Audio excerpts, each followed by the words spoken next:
Dear student उजाला academy में आपका स्वागत है। आज के इस वीडियो में हम बात करेंगे एसएससी जीडी में पूछे जाने वाले बहुत ही महत्वपूर्ण फिजिक्स के क्वेश्चन पर। आपको ये सभी क्वेश्चन केवल एसएससी जीडी ही नहीं बल्कि प्रत्येक एग्जाम में देखने को मिलेंगे, तो ये वीडियो आप सभी के लिए बहुत ही इम्पोर्टेंट होने वाला है।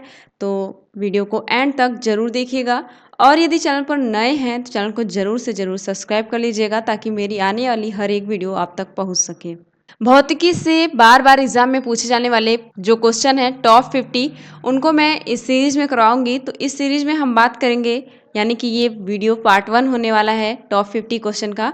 तो इस वीडियो में हम 1 से 25 तक के क्वेश्चन को देखेंगे जो कि बहुत ही इंपॉर्टेंट एवं सेलेक्टेड हैं। अगर आपके दोस्त भी तैयारी में लगे हुए हैं तो उनके साथ भी मेरा वीडियो जरूर से जरूर शेयर कर दीजिएगा ताकि उनका भी हेल्प हो सके, और वीडियो को लाइक भी कर दीजिएगा। तो चलिए बिना टाइम वेस्ट किए देख लेते हैं क्वेश्चन नंबर 1 क्या है। देखिए क्वेश्चन नंबर 1 है, केल्विन मान से मानव शरीर का सामान्य ताप है। जो केल्विन मापन होता है केल्विन, उससे पूछा गया है मानव शरीर का सामान्य ताप। ऑप्शन देखिए आपके सामने दिया गया है। तो एक बात का ध्यान रखेंगे आप लोग कि हर एक क्वेश्चन का आंसर कमेंट करके जरूर बताते चलेंगे ताकि आपकी तैयारी कितनी हो चुकी है कितनी बाकी है ये आपको पता लगेगा। ठीक है, तो जल्दी से आंसर करेंगे। क्या हो जाएगा करेक्ट आंसर? ऑप्शन देखिए दिया गया है 280 केल्विन, 290 केल्विन, 300, 310। सामान्य ताप बताइए मानव शरीर का केल्विन मान से। तो जितने भी अभ्यर्थी यहाँ पर आंसर कर पा रहे हैं ऑप्शन नंबर डी वो बिल्कुल करेक्ट है।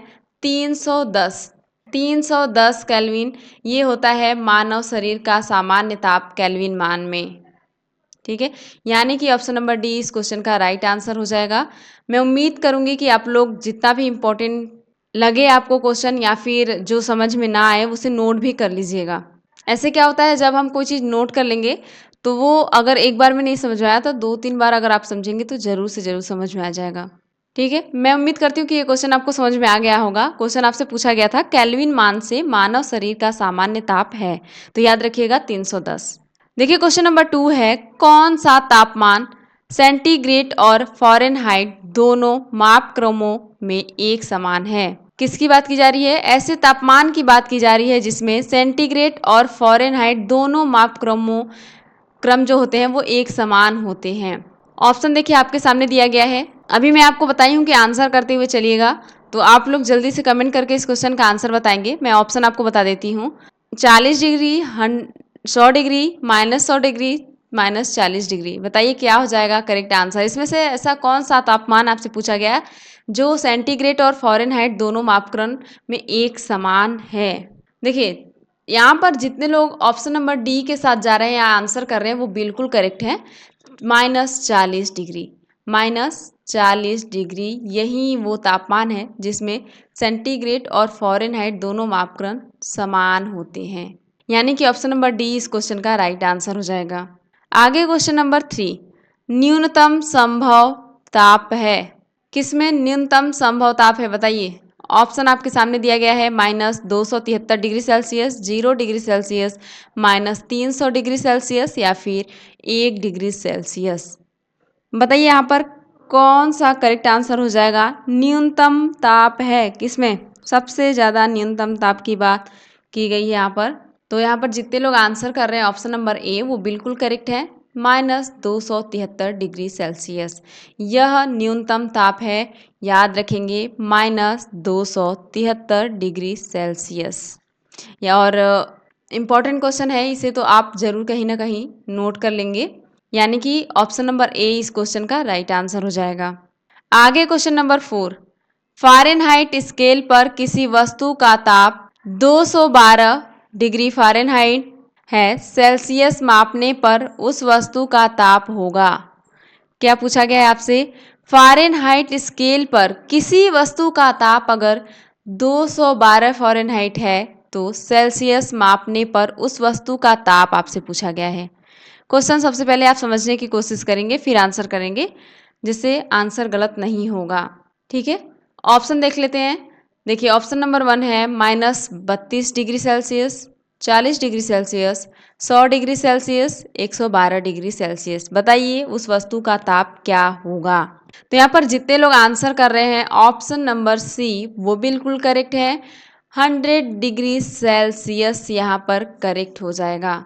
फ़ारेनहाइट स्केल पर किसी वस्तु का ताप अगर 212 डिग्री फ़ारेनहाइट है तो सेल्सियस मापने पर उस वस्तु का ताप होगा 100 डिग्री सेल्सियस। ठीक, यानी कि ऑप्शन नंबर सी इस क्वेश्चन का राइट आंसर हो जाएगा। मैं उम्मीद करती हूँ कि आपको यहाँ तक समझ में आ गया होगा। तो चलिए देख लेते हैं क्वेश्चन नंबर 5 क्या है। देखिए क्वेश्चन नंबर 5 है सेल्सियस मापने का 0 डिग्री सेल्सियस फ़ारेनहाइट स्केल के कितने डिग्री के बराबर होता है।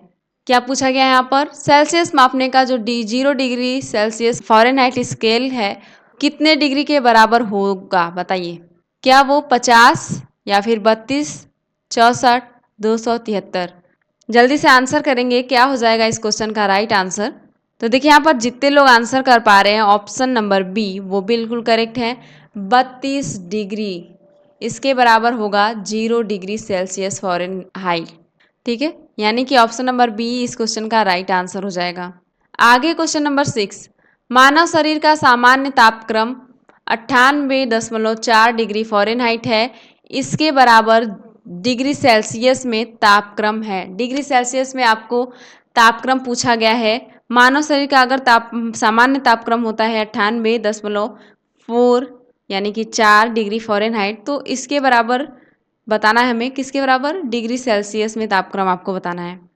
ठीक है, ऑप्शन देखिए आपके सामने दिया गया है 40.16, 36.89, 35.72, 32.36। बताइए क्या हो जाएगा करेक्ट आंसर। क्या पूछा गया है आपसे, मानव शरीर का सामान्य तापक्रम 98.4 डिग्री फ़ारेनहाइट है, इसके बराबर डिग्री सेल्सियस में तापक्रम है।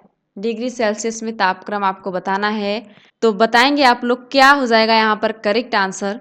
तो देखिए जितने लोग भी आंसर कर पा रहे हैं यहाँ पर ऑप्शन नंबर बी वो बिल्कुल करेक्ट हैं। 36.89, 36.89 डिग्री सेल्सियस के बराबर होता है ये 98.4 डिग्री फ़ारेनहाइट। याद रखेंगे, अगर मानव शरीर का ताप जो सामान्य तापक्रम है वो डिग्री सेल्सियस में पूछा जाए तो ये आंसर हो जाएगा, यानी कि ऑप्शन नंबर बी इस क्वेश्चन का राइट आंसर हो जाएगा। ठीक है, सामान्य तापक्रम 98.4 डिग्री फ़ारेनहाइट होता है, ये भी आप याद रखेंगे। आगे क्वेश्चन नंबर 7, पानी का घनत्व किस ताप पर अधिकतम होता है। सबसे अधिक पानी का घनत्व किस ताप पर होता है। ऑप्शन देखिए आपके सामने दिया गया है, 0 डिग्री सेल्सियस पर या फिर 4 डिग्री सेल्सियस। 4 डिग्री सेल्सियस यहाँ पर ऑप्शन रिपीट हो गया है, 100 डिग्री सेल्सियस पर। बताइए पानी का घनत्व किस ताप पर अधिकतम होता है।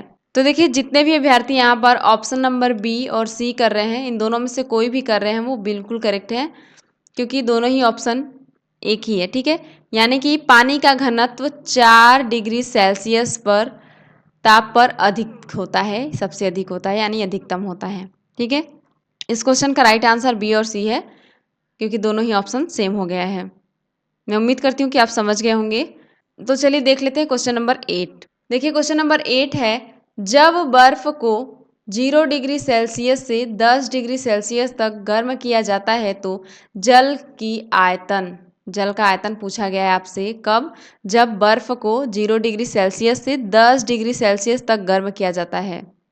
तो जल का आयतन बताइए, ऑप्शन आपके सामने है, इकसार रूप में बढ़ती है या फिर इकसार रूप से कम होती है, पहले बढ़ती है और उसके बाद कम होती है, पहले कम होती है और उसके बाद बढ़ती है। बताइए कौन सा करेक्ट आंसर है यहाँ पर। जब बर्फ को 0 डिग्री सेल्सियस से 10 डिग्री सेल्सियस तक गर्म किया जाता है तो जल का आयतन आपसे पूछा गया है, क्या होता है जल के आयतन में। तो यहाँ पर जितने अभ्यर्थी ऑप्शन नंबर डी के साथ जा रहे हैं वो बिल्कुल करेक्ट हैं। पहले कम होती है और उसके बाद बढ़ती है, क्या, जल का आयतन। ठीक है, यानी कि ऑप्शन नंबर डी इस क्वेश्चन का राइट आंसर हो जाएगा।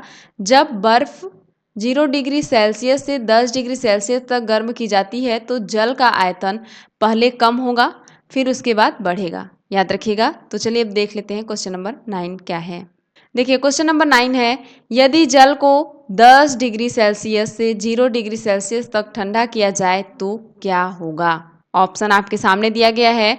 जल का आयतन 4 डिग्री सेल्सियस तक तो कम होगा फिर बढ़ेगा, क्या ये होगा, या फिर जल का घनत्व तो लगातार बढ़ेगा और 4 डिग्री सेल्सियस पर अधिकतम हो जाएगा, या जल का आयतन लगातार घटेगा और 4 डिग्री सेल्सियस पर न्यूनतम हो जाएगा, या फिर ये आंसर होगा जल का घनत्व 4 डिग्री सेल्सियस तक घटेगा फिर बढ़ेगा।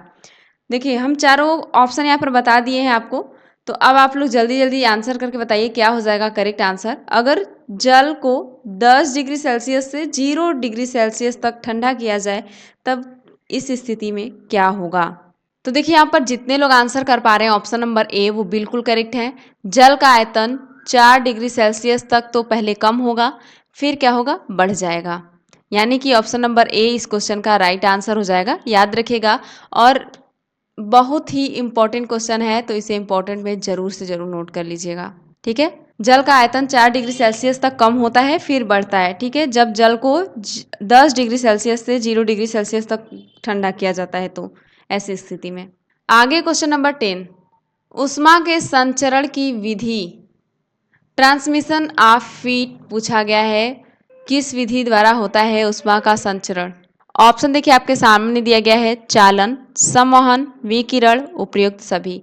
बताइए क्या हो जाएगा करेक्ट आंसर। ऊष्मा के संचरण की विधि आपसे पूछी गई है।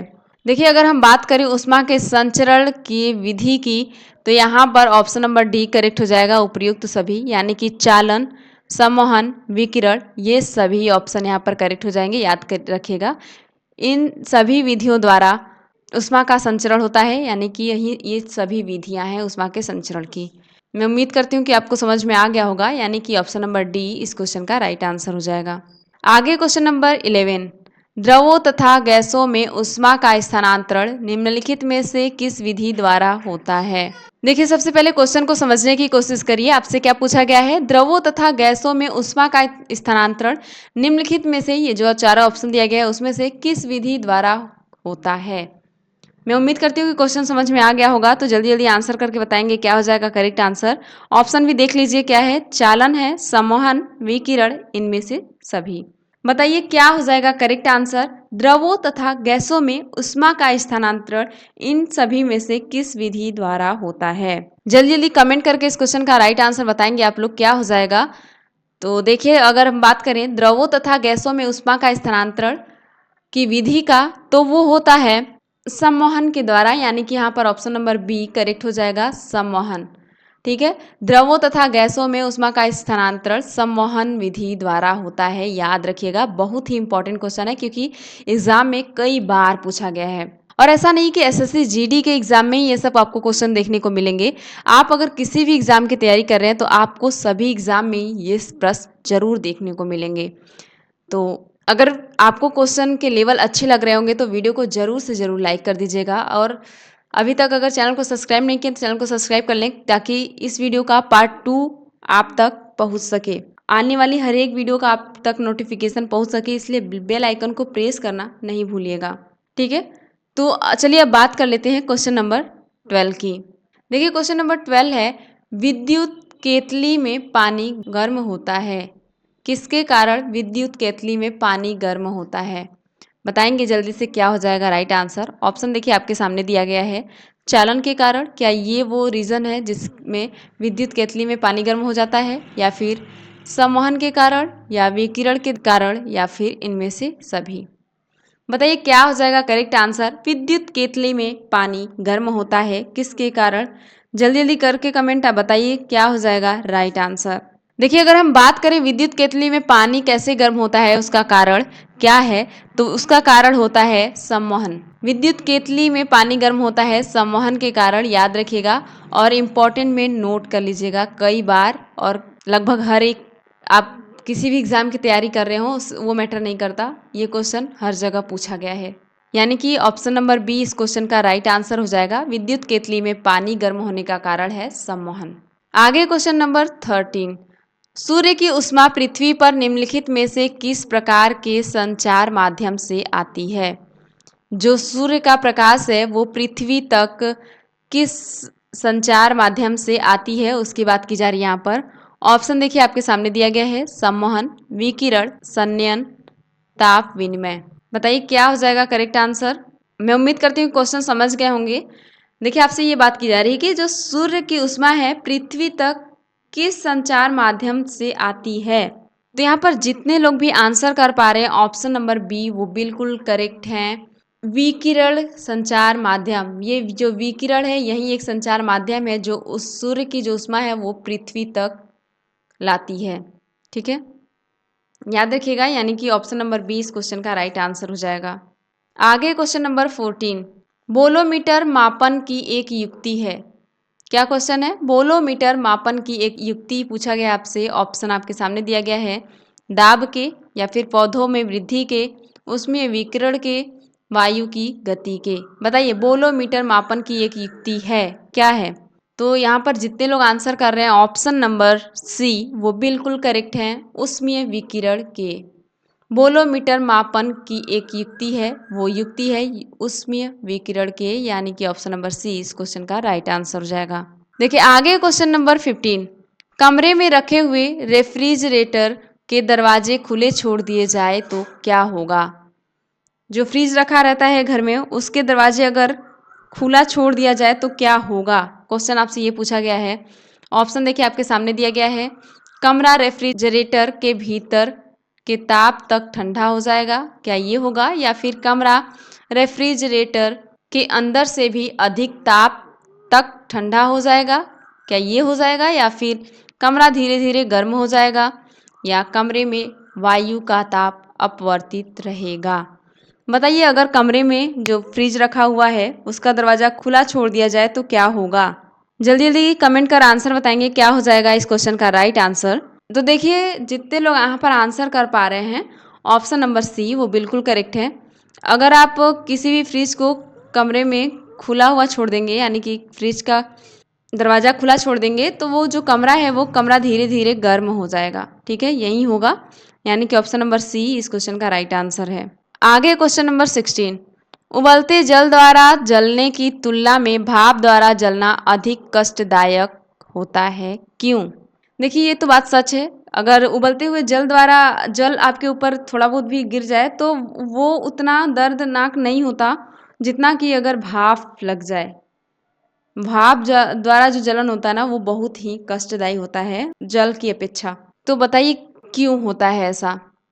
ऑप्शन देखिए आपके सामने दिया गया है, भाप में गुप्त ताप होता है, क्या ये रीजन है, या फिर भाप एक प्रकार से गैस है तथा यह काय को शीघ्रतापूर्वक निमग्न करती है, क्या ये रीजन हो सकता है, या फिर शरीर के काय में उपस्थित छिद्रों द्वारा भाप आसानी से प्रवेश कर जाती है, क्या ये रीजन है, या फिर भाप का ताप बहुत अधिक होता है। बताइए क्या रीजन है कि अगर हम उबलते जल द्वारा जलते हैं तो उतना कष्टदायी नहीं होता जितना कि भाप द्वारा जलने पर होता है। रीज़न आपसे पूछा गया है, आप लोग भी महसूस किए होंगे कि जो उबलता हुआ जल है वो आप थोड़ा बहुत गिर जाए या फिर आप छुए उन्हें तो उतना नहीं जलते आप जितना अगर भाप से जलें तो जो दर्द होता है ना भाप से जलने का वो ज़्यादा होता है उबलते पानी की अपेक्षा। तो रीज़न आपसे पूछा गया है, जल्दी जल्दी बताएंगे कमेंट करके इसका रीज़न क्या है। तो देखिए जितने भी अभ्यर्थी यहाँ पर आंसर कर पा रहे हैं ऑप्शन नंबर ए वो बिल्कुल करेक्ट है, भाप में गुप्त ताप होती है। भाप में गुप्त ताप होती है इसलिए भाप द्वारा जो जलना होता है वो बहुत ही कष्टदायी होता है। ठीक है, मैं उम्मीद करती हूँ कि ये क्वेश्चन आपको समझ में आ गया होगा क्योंकि बहुत ही इंपॉर्टेंट क्वेश्चन है, यानी कि ऑप्शन नंबर ए इस क्वेश्चन का राइट आंसर होगा। इसे आप कहीं ना कहीं जरूर नोट कर लीजिएगा। देखिए आगे क्वेश्चन नंबर 17, अच्छे उत्सर्जक अच्छे अवशोषक होते हैं यह नियम है। क्या पूछा गया आपसे, अच्छे उत्सर्जक अच्छे अवशोषक होते हैं यह नियम किसका है, ये आपसे पूछा गया है। ऑप्शन आपके सामने दिया गया है, किरचॉफ का नियम है, या फिर स्टीफन का नियम है, या फिर न्यूटन का शीतलन नियम है, या फिर ऊष्मागतिकी का नियम है। बताइए किसका नियम है यह कि अच्छे उत्सर्जक अच्छे अवशोषक होते हैं। जल्दी से आंसर करेंगे इस क्वेश्चन का क्या हो जाएगा राइट आंसर। तो देखिए अगर हम बात करें अच्छे उत्सर्जक अच्छे अवशोषक होते हैं इस नियम की, तो ये दिया गया है किरचॉफ के नियम में। ठीक है, किरचॉफ के नियम में दिया गया है कि अच्छे उत्सर्जक अच्छे अवशोषक होते हैं। याद रखिएगा, यानी कि ऑप्शन नंबर ए इस क्वेश्चन का राइट आंसर हो जाएगा। आगे क्वेश्चन नंबर 18, किसी कृष्णिका के एकांक पृष्ठीय क्षेत्रफल से प्रति सेकेंड उत्सर्जित विकिरण ऊर्जा उसके तापक्रम के चतुर्थ घात के अनुक्रमानुपाती होती है। यह नियम है। यह नियम किसमें है? क्या कह रहा है क्वेश्चन? किसी कृष्णिका के एकांक पृष्ठीय क्षेत्रफल के प्रति सेकेंड उत्सर्जित विकिरण ऊर्जा उसके परम ताप के चतुर्थ घात के अनुक्रमानुपाती होती है। यह नियम किसमें है? बताइए। ऑप्शन देखिए दिया गया है, न्यूटन का शीतलन नियम, या फिर किरचॉफ का नियम, स्टीफन का नियम, ऊष्मागतिकी का नियम। बताएंगे क्या हो जाएगा करेक्ट आंसर। देखिए, जितने लोग भी यहाँ पर आंसर कर रहे हैं ऑप्शन नंबर सी वो बिल्कुल करेक्ट है। स्टीफन का नियम है यह। ठीक है, स्टीफन का नियम है ये, याद रखेंगे, यानी कि ऑप्शन नंबर सी इस क्वेश्चन का राइट आंसर हो जाएगा। आगे क्वेश्चन नंबर 19, थर्मस फ्लास्क के आविष्कारक हैं। किसकी बात की जा रही है? जो थर्मस फ्लास्क है उसके आविष्कारक की। ऑप्शन देखिए आपके सामने दिया गया है, सर जेम्स डेवार। क्या ये हैं? Stefan, Kirchhoff, Newton. बताइए थर्मस फ्लास्क के आविष्कारक का नाम क्या है? जल्दी से कमेंट करके इस क्वेश्चन का राइट आंसर आप लोग बताएंगे। क्या हो जाएगा करेक्ट आंसर? देखिए, अगर हम बात करें थर्मस फ्लास्क के आविष्कारक की, तो सर जेम्स डेवार आविष्कारक हैं, सर जेम्स डेवार जी। थर्मस फ्लास्क के आविष्कारक सर जेम्स डेवार हैं। बहुत ही इम्पोर्टेंट क्वेश्चन है, क्योंकि आपके एग्जाम में कई बार देखने को मिला है, चाहे आप किसी भी एग्जाम की तैयारी कर रहे हो, है ना। तो इसे आप इंपॉर्टेंट में जरूर जरूर नोट कर लीजिएगा, यानी कि ऑप्शन नंबर ए इस क्वेश्चन का राइट आंसर हो जाएगा। आगे क्वेश्चन नंबर 20, किस विधि से ऊष्मा स्थानांतरण को न्यूनतम करने के लिए थर्मस फ्लास्क की दीवारों की कलई की जाती है? क्या पूछा गया आपसे? विधि पूछा गया है, किस विधि से ऊष्मा स्थानांतरण को न्यूनतम करने के लिए थर्मस फ्लास्क की दीवारों पर कलई की जाती है? ऑप्शन देखिए आपके सामने दिया गया है, चालन विधि द्वारा, क्या, या फिर सम्मोहन, विकिरण, इनमें से सभी। बताइए कौन सा ऐसा विधि है जिसमें ऊष्मा स्थानांतरण को न्यूनतम करने के लिए थर्मस फ्लास्क की दीवारों पर कलई की जाती है? जल्दी से आंसर बताएंगे आप लोग, क्या हो जाएगा इस क्वेश्चन का राइट आंसर। तो देखिए, अगर आप लोग आंसर कर पा रहे हैं ऑप्शन नंबर सी तो बिल्कुल करेक्ट हैं आप, विकिरण। ये विकिरण विधि से ही ऊष्मा स्थानांतरण को न्यूनतम करने के लिए थर्मस फ्लास्क की दीवारों पर कलई की जाती है। याद रखेंगे, यानी कि ऑप्शन नंबर सी इस क्वेश्चन का राइट आंसर हो जाएगा, विकिरण।